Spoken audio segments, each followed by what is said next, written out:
Jammikunta municipality పరిధిలో municipal ఉద్యోగిపై జరిగిన దాడి ఘటన తీవ్ర దుమారం రేపింది. మున్సిపల్ కార్పొరేటర్ భర్త శానిటరీ ఇన్స్పెక్టర్పై దాడి చేసిన సంఘటన జమ్మికుంట మున్సిపాలిటీ వర్గాల్లో తీవ్ర ఆగ్రహావేశాలకు కారణమైంది.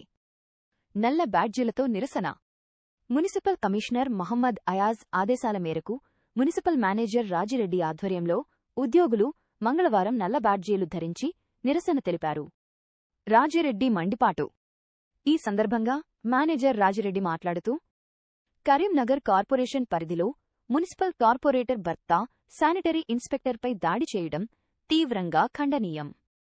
ప్రజాసేవలో నిమగ్నమైన మున్సిపల్ సిబ్బందిపై ఇలాంటి దాడులు అంగీకారయోగ్యం కాదు అని స్పష్టం చేశారు. డిమాండ్లు. దాడికి పాల్పడిన వ్యక్తిపై కఠిన చర్యలు తీసుకోవాలి. మున్సిపల్ ఉద్యోగులకు తగిన భద్రత కల్పించాలి. భవిష్యత్తులో ఇలాంటి సంఘటనలు పునరావృతం కాకుండా చూడాలి. పాల్గొన్నవారు: నిరసన కార్యక్రమంలో సీనియర్ అసిస్టెంట్ వాణి భాస్కర్, శ్రీనివాస్ వార్డ్ ఆఫీసర్లు మరియు తదితరులు పాల్గొన్నారు.